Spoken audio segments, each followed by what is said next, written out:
ओम श्री हनुमते नमः। आइए आज की कथा को आरंभ करते हैं।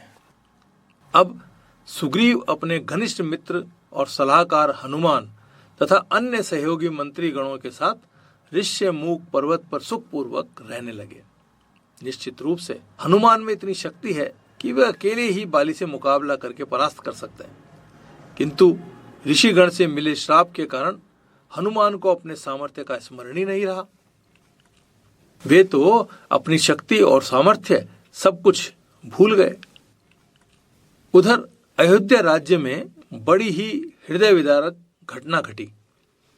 रानी कैकेयी ने राजा दशरथ से यह वचन मांग लिया कि उन्हें कौशल्या रानी से उत्पन्न पुत्र राम को 14 वर्ष का वनवास देना होगा, ताकि कैकेयी के पुत्र भरत अयोध्या के उत्तराधिकारी बन जाएं।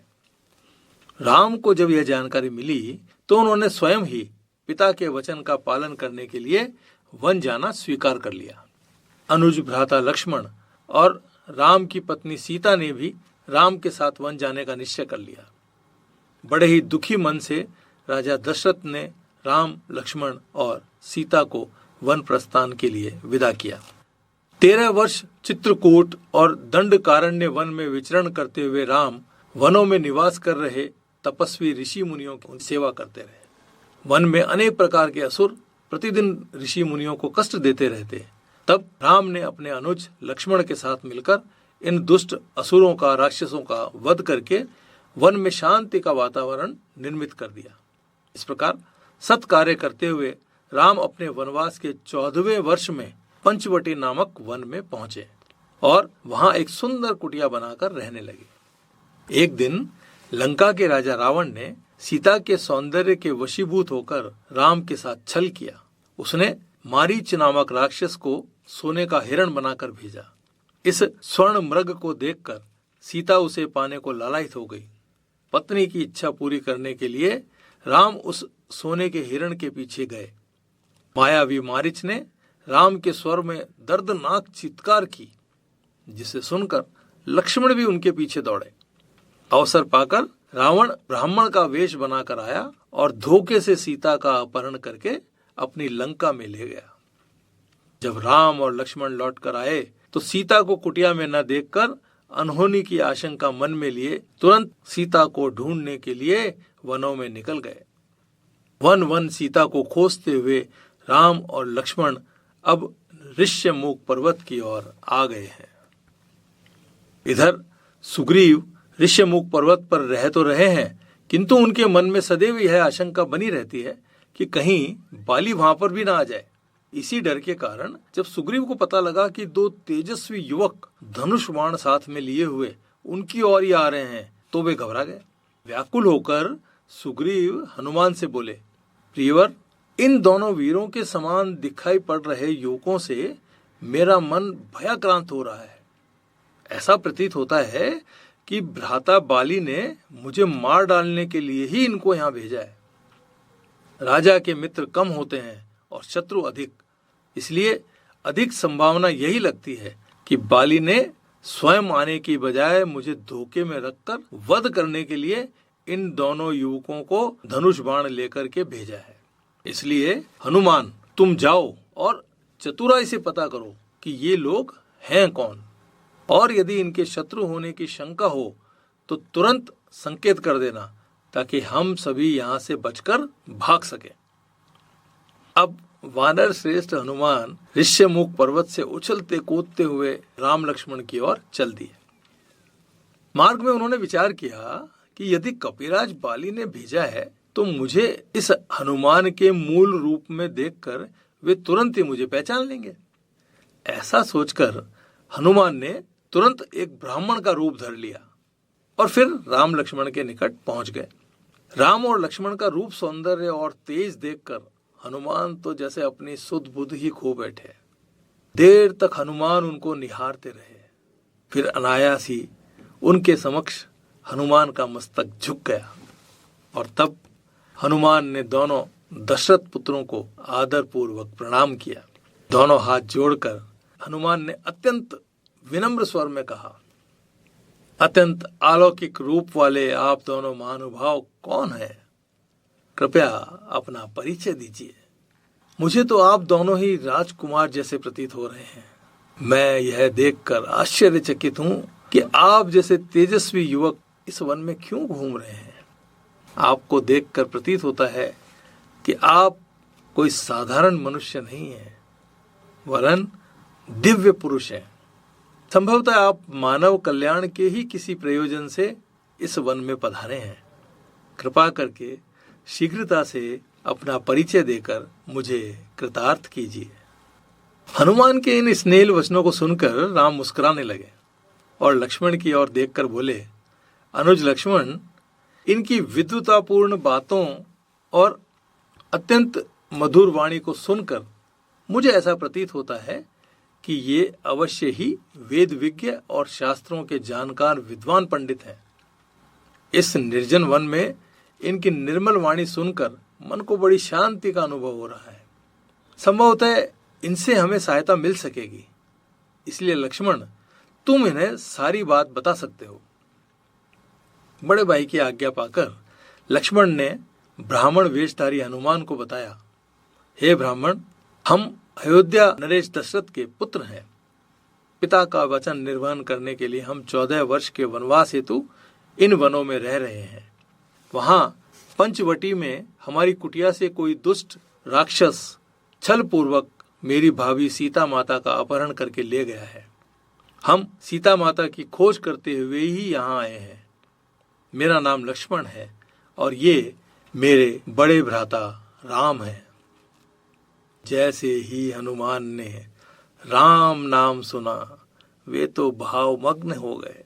किसी बात की कोई सुध ही नहीं रही। बचपन में ही माता अंजना से कथा सुनकर जिन राम का नाम उनके मानस पटल पर अंकित हो गया था, और तब से ही जिन राम को हनुमान अपना आराध्य मान चुके थे, वे ही राम स्वयं उनके समक्ष आ गए हैं। ये विचार करते हुए हनुमान भाव विवल हो गए। अपने प्रभु राम को प्रत्यक्ष देखकर हनुमान के नेत्रों से अश्रु की धारा बह निकली। उसी भावपूर्ण अवस्था में डूबे हुए हनुमान हाथ जोड़कर राम के चरणों में गिर पड़ते हैं और बच्चे के समान बिलखने लगते। हे दयाधाम, हे कृपा सिंधु, हे मेरे प्रभु राम, मुझे क्षमा कर दो। मैं भी निरा मूर्ख हूँ जो अपने आराध्य को न पहचान सका। मुझसे घोर अपराध हो गया है। मेरे प्रभु, मुझे क्षमा कर दो, क्षमा कर दो। मैं तो अज्ञानी ठहरा भगवान, किंतु क्या आपने भी अपने भक्त को नहीं पहचाना? मुझसे ऐसी क्या भूल हो गई? करुणा निधान, मुझ पर कृपा करो राम, मुझ पर कृपा करो। और ऐसे भाव विभोर होकर विलाप करते करते स्वतः ही हनुमान का वह छद्म ब्राह्मण वेश परिवर्तित हो गया और वे वानर श्रेष्ठ हनुमान के रूप में सामने आ गए। अब हनुमान को मूल स्वरूप में देखकर राम अति प्रसन्न हो गए और प्रेम पूर्वक हनुमान को उठाकर बाहों में भरते हुए अपने हृदय से लगा लिया। भगवान और भक्त का यह अद्भुत मिलन हो रहा है। दोनों की अद्भुत दशा हो गई है। वे एक दूसरे को स्नेह पूर्वक सहला रहे हैं और दोनों कुछ नहीं कह पा रहे हैं। बस उनके नेत्रों से आनंदातिरेक में अश्रु बहते जा रहे हैं, बहते जा रहे हैं। एक अबोध शिशु की भांति राम के विशाल वक्ष से चिपके हुए हनुमान देर तक सिसकते रहे और राम एक माता के समान, एक पिता के समान हनुमान को प्रेम से दुलारते रहे।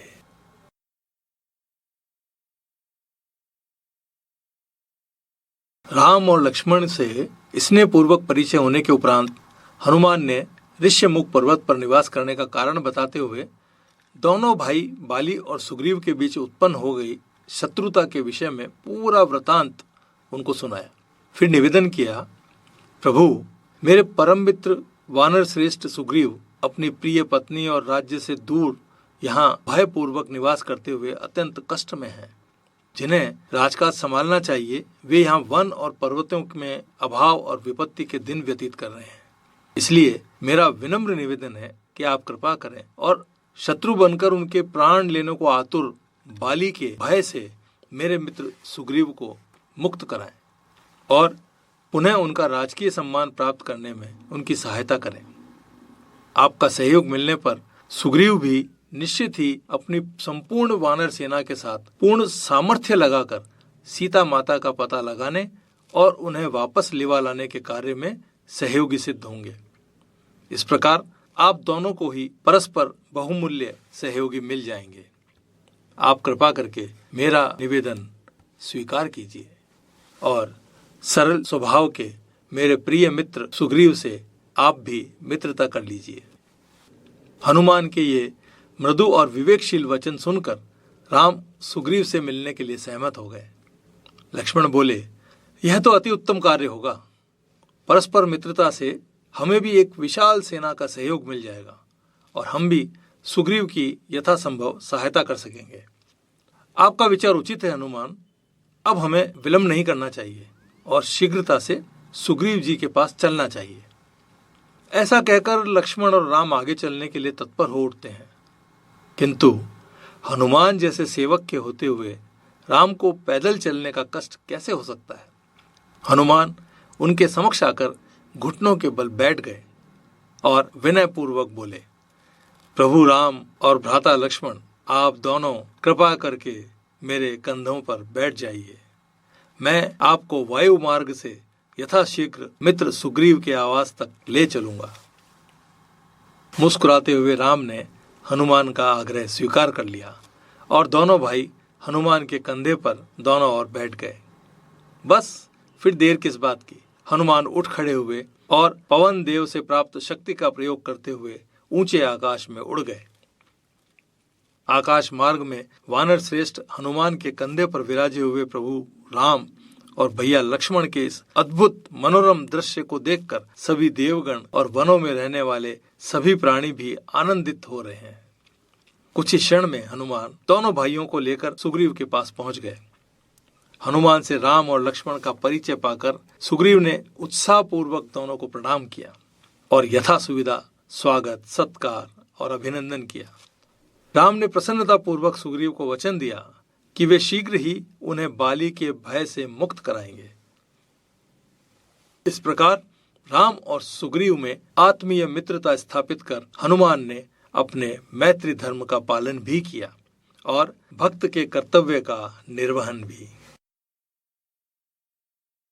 आज की इस पावन कथा को हम यहीं विराम देते हैं। बोलिए श्री हनुमान जी महाराज की जय।